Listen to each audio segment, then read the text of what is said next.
Assalamualaikum warahmatullahi wabarakatuh. Alhamdulillah wassalatu wassalamu ala Rasulillah wa ala alihi wa ashabihi wa mawala la haula wala quwata illa billahil aliyil azim. Sobat sewot yang dirahmati Allah dan disayangi Rasulullah sallallahu alaihi wasallam. Hari ini Pilkada Jakarta tentu semakin memanas karena Partai Kebangkitan Bangsa ini diberitakan oleh teman-teman media sedang tidak enak hati terhadap Anies Baswedan yang barangkali sudah barang tentu juga ya diusung oleh Partai Nasdem kemudian juga PKS. Sementara PKB ini sesumbar bahwa PKB lah yang pertama kali mendeklarasikan Anies Baswedan sebagai calon gubernur DKI Jakarta. Alih-alih PKB hari ini punya punya katakanlah sumbangsih terhadap branding Anies di awal-awal kemarin gitu. Tetapi kenapa kemudian publik mempertanyakan sikap PKB yang kemudian muncul dari narasi Gus Muhaimin yang kemarin sempat terlontar pada acara Harlah hari ulang tahun Partai Kebangkitan Bangsa. Juga ada kabar yang sangat bikin hati nggak enak juga gitu kan, dan bikin kader Partai Kebangkitan Bangsa di beberapa tempat gitu agak kebingungan dengan pemberitaan bahwa PBNU dikabarkan akan mengambil alih Partai Kebangkitan Bangsa karena ya sepertinya PKB benar-benar akan berlabuh dengan koalisi PKS dan Nasdem mengusung Mas Anies Rashid Baswedan. Lalu bagaimana kemudian tanggapan Ibu Megawati Soekarno Putri yang menjadi pertanyaan publik hingga hari ini? Kenapa Megawati sebagai ketua umum partai ini tidak seperti dulu ketika ngangkat Jokowi gitu kan, ketika ngusung Ahok gitu kan, terhadap Anies Baswedan yang sudah nyata-nyata hasil surveinya menurut hasil survei terbaru Poltreking kemudian juga LSI gitu kan, Anies Baswedan berada di puncak gitu. Nah, lalu kemudian bagaimana Panji yang hari ini masih berada di posisi kubu perubahan menanggapi berbagai persoalan terkait Pilkada Jakarta? Oke, biar nggak panjang lebar, kita langsung tunggu reaksi teman-teman sekalian terhadap video berikut ini. Dimanapun di negara ini melawan kekuasaan politik itu nggak gampang. Jadi barang busuk sekalipun diusung, kalau diusung oleh kekuasaan, instrumen-instrumen yang saya kira seperti instrumen negara, itu pasti relatifly akan memenangkan pertarungan. Jadi Anda bagi siapapun boleh di negara ini untuk menjadi pejabat publik. Presiden, gubernur, bupati, wali kota, anggota dewan dan seterusnya. Tapi tolong berikan pendidikan politik yang bagus bagi kita. Bahwa Anda itu berproses dari awal. Inilah yang kemudian kenapa fenomena politik dinasti itu selalu diulang. Karena prosesnya itu tidak awal. Misalnya sorry to say seperti Mas Gibran. Apakah di negara ini tak ada orang lain? Dulu muncul nama Erick Thohir, muncul nama Ridwan Kamil, muncul Sandiaga Uno, ada Bu Hovifah. Nama-nama top yang saya kira punya pengalaman dan rekam jejak yang cukup panjang. Kenapa mereka tidak bisa maju? Kalau menggunakan logikanya Bang Faisal, karena bukan anak presiden. Nama gue Mega, gue ketua partai. Saya ini kan cantik, karismatik, dan mau menang sendiri.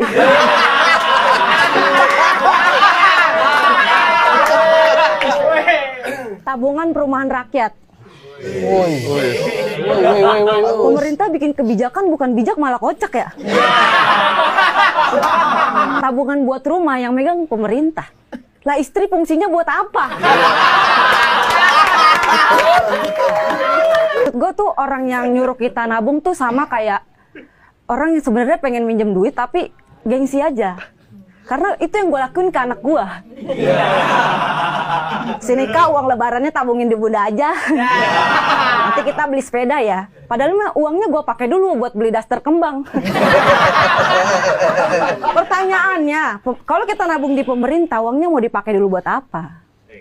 Gak ada yang tahu. Mungkin Om Deddy tahu.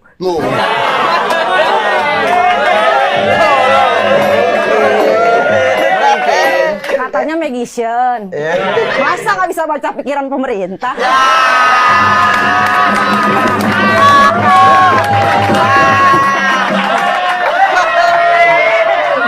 Caimin dulu kuwi di Jogja, kose Kotangan, tau nggak? Kotangan itu bawahnya tembok, atasnya gedek. Sekarang menjadi ketua umum PKB, calon wapres. Ngeri dah loh. Lah kok ketawa? Setidaknya fotonya dikenal se-Indonesia loh, Pak. Lu kok ketawa? Ini ora gampang itu. Gitu loh. Gitu, wakil ketua DPR terus. Oke, Pak. Rumah yang Widya Chandra. Ngeri gak? Wah, disip. Jadi, betapa indahnya sebuah kekuasaan. Maka kalau boleh orang punya kuasa nggak mau turun. Betul? Ya di Belanda nggak iso. Itu kayak kursi likna. Kalau duduk lupa berdiri. Ya. Partai Kebangkitan Bangsa memberi sinyal belum pasti mendukung Anies Baswedan maju di Pilkada Jakarta. Ketua Umum PKB Muhaimin Iskandar menyinggung soal koalisi di banyak daerah yang gagal lantaran adanya ketidakcocokan pasangan. Gus Imin tak menjawab secara gamblang mengapa hingga kini belum juga menyatakan sikap dukungannya kepada Anies meski DPW PKB Jakarta memberi rekomendasi nama Anies Baswedan. Perkembangan tiap hari berubah. Sudah dukung A, tahu-tahu peta koalisinya berubah. Sudah mendukung B, tahu-tahu wakilnya sama-sama nggak cocok. Nah, itu semua menjadi problematika pilkada yang tidak bisa saya sampaikan karena des pilkada mengantisipasi perubahan. Misalnya calon gubernur A, koalisi mintanya wakilnya ini, tapi PKB nggak mau bubar lagi. Itu banyak sekali di kabupaten, kota maupun provinsi. Karena itu secara resmi akan ada bertahap semua pilkada diumumkan satu persatu, tidak bisa cepat. Sementara Wasekjen PKB Saiful Huda bersyukur Partai Nasdem telah memutuskan untuk mengusung Anies Baswedan di Pilkada Jakarta menyusul PKS. Ada sejumlah hal yang masih dipertimbangkan PKB, salah satunya soal Sohibul Iman. Pilkada harus terselenggara sebaik-baiknya, kuncinya adalah memenangkan rakyat. Mas ini DPP belum firm mendukung Pak Anies, apakah karena PKS menyodorkan Pak Sohibul Iman sebagai wakilnya? Itu sebagian saja, tapi prinsipnya kita akan hormati keputusan teman-teman DPW DKI Jakarta. Tapi kapan? Di sisi lain, Sekjen PDI Perjuangan Hasto Kristianto memastikan Ketua Umum Megawati Soekarno Putri telah mengutus Ahmad Basarah untuk menjalin komunikasi terkait Pilgub Jakarta. Hasto menekankan sosok yang akan diusung di Jakarta sudah mulai mengerucut. Ya, namanya Jakarta ini kan sangat penting dan strategis. Sehingga terkait dengan siapa yang akan dicalonkan nanti akan diumumkan secara serentak oleh Ibu Megawati Soekarno Putri. Ya, termasuk gubernur-gubernur di Jawa dan luar Jawa seperti Sumatera Utara. Kalau kita lihat kemungkinan tentu, tetapi syarat untuk menjadi gubernur dan wakil gubernur di Jakarta, ketentuan 50% plus 1 kan wajib. Direktur Eksekutif Indikator Politik Burhanuddin Muhtadi mengingatkan masih ada potensi poros ketiga di Pilgub Jakarta jika PKB dan PDI Perjuangan berkoalisi. PKB dinilai jadi penentu munculnya 3 poros koalisi. Jadi muncul tidaknya poros ketiga itu sangat tergantung oleh konstelasi apakah PKB menerima paket Anies bersama Sohibul Iman atau mencari jalan lain dengan bergabung dengan PDI Perjuangan. Misalnya, satu, mengusung Ahok sebagai calon gubernur, sesuatu hal yang masih sangat kecil terjadi kemungkinannya. Yang kedua, bersama PDI Perjuangan mengusung Andika Perkasa sebagai calon wakilnya Anies Baswedan. Jadi potensi-potensi itu masih sangat terbuka. Dua pemilu sebelumnya, 2014 dan 2019, kubunya Pak Prabowo ngomongin bahwa kubunya Pak Jokowi curang. Indonesia nggak ada yang percaya. Sebenarnya memang ada indikasi-indikasi tersebut. Cuman orang Indonesia nggak percaya. Karena nama Pak Jokowi lagi bagus, dan Pak Prabowo ya gitulah, selalu dapat stigma the bad guy lah. Jadi waktu itu mereka klaim menang aja dulu, ya kan? Sujud syukur lah, disebut Pak Presiden. Sebenarnya memang pada masa itu tuh ada indikator-indikator kecurangan.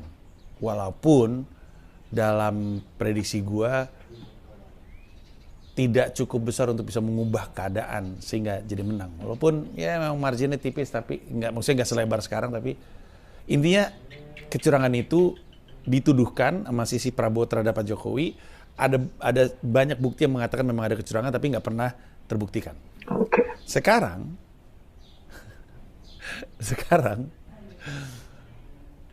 Pak Prabowo yang dibaliknya ada Pak Jokowi dituduh curang. Dalam sudut pandang gue, untuk teriak-teriak sekarang agak terlambat. Kecurangannya, pakai tanda kutip ya gue, kita udah lihat sepanjang kemarin gitu, apa yang mereka lakukan tuh secara aturan tidak melanggar, nggak benar-benar melanggar letterless gitu ya. Mereka ngubah aturannya untuk memuluskan, atau mereka main di wilayah abu-abu. Waktu itu ada di kolom komentar bilang, gimana sih Mas Panji bilang mereka nggak curang, udah jelas-jelas gini. Ya itu yang dia bilang itu, sebenarnya dia nggak melanggar aturan apa-apa selain etika gitu. Secara etika salah, kita tahu itu. Tapi secara aturan tuh nggak ada, orang itu aja nggak baca.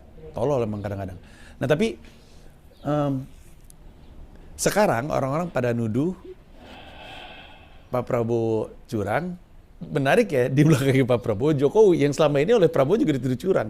Artinya sebenarnya Prabowo, kalau memang kecurangan yang dituduhkan sama Prabowo 2 periode kemarin itu benar, Pak Prabowo tuh melihat langsung atau setidaknya merasa dikasih tahu ya, dilaporin, ini loh kecurangannya Jokowi, dilaporin ke mereka, ke Pak Prabowo. Jadi Pak Jokowi mendapatkan laporan langsung dan tahu rasanya kalah karena itu, dan sekarang dia tahu rasanya menang karena itu.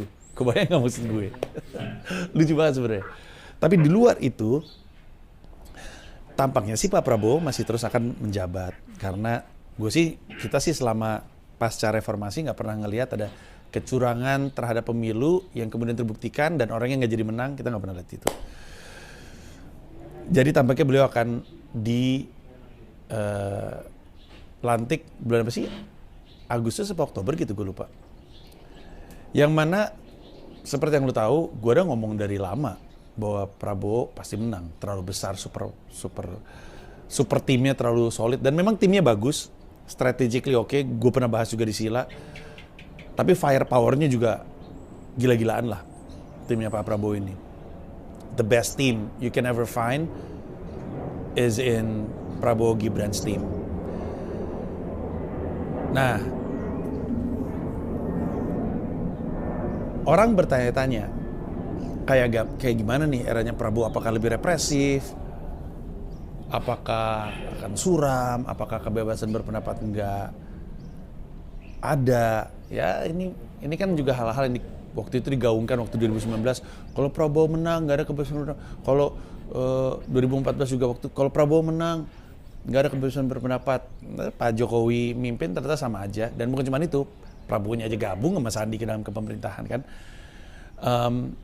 Tapi mari kita pikirkan kira-kira apa yang akan terjadi di eranya Pak Prabowo. Prediksi gua, karena belakangnya Pak Jokowi, ada 2 hal yang mungkin akan terjadi. Yang pertama, it's going to be business as usual.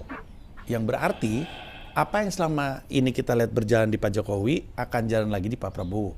Baik dan buruknya. Baik dalam konteks pengembangan infrastruktur, hal-hal yang dilakukan oleh Pak Jokowi, itu jalan lagi di eranya Pak Prabowo. Tapi keburukan-keburukannya juga jalan lagi. Contohnya, tiadanya keberpihakan terhadap HAM. Ya jelas, Pak Prabowo-nya jadiin presiden, dan bukan cuma itu, dikasih bintang 4. Habis dicopot secara tidak hormat, dikasih bintang. Gimana dong mau disidang HAM? Dan ada banyak hal-hal lain, salah satunya adalah dan ini akan nyambung ke poin kedua, adalah prediksi gua eranya Prabowo ini juga akan penuh dengan bahasanya mereka rekonsiliasi, tapi sebenarnya mereka lakukan adalah mencoba memastikan sekecil mungkin resistensi di luar pemerintahan. Yang maksud gue, intinya gini, Pak Jokowi kan kerjanya mengakomodir orang untuk masuk. Bagi-bagi politiknya tuh, makanya waktu Bu Mega minta lebih dari 4 menteri, Pak Jokowi itu sebenarnya pusing. Karena yang ingin dicapai oleh pemerintahan Pak Jokowi adalah stabilitas politik. Itu tuh tidak berarti baik ya. Politik yang stabil itu bukan hal baik kalau dicapai dengan cara yang salah. Contohnya, dengan mengakomodir sebanyak-banyaknya kepentingan ke dalam si pemerintahan tersebut. Makanya kan ada jabatan-jabatan wamen. Jabatan-jabatan yang tadinya nggak pernah ada. Tapi jadi ada karena banyak kue yang mesti dibagi gitu. Jadi banyak potongan-potongan yang mesti diserahkan.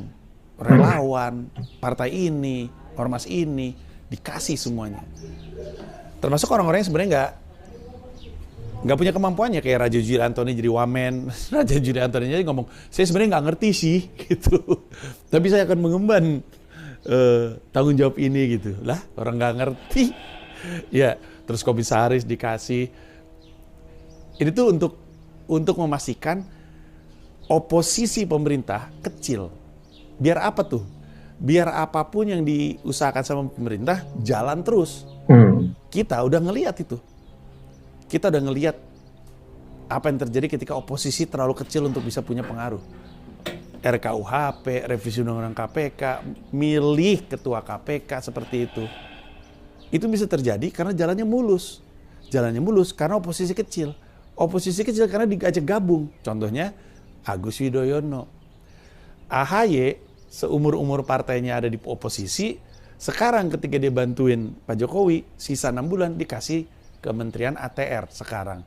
Tahu apa Pak AHY tentang ATR? Tidak tahu dong. Tapi namanya juga dikasih. Oke, sobat sewot yang dirahmati Allah dan disayangi Rasulullah SAW, begitulah kira-kira ada kejutan yang sangat menarik gitu kan. Ada sosok yang hari ini juga viral karena mengaku sebagai ketua partai, kemudian mengaku namanya adalah Mika gitu. Jadi teman-teman kagetnya tuh kirain Ibu Megawati gitu kan, yang kemudian merespon soal tapera, tabungan perumahan rakyat dan lain sebagainya, dan ini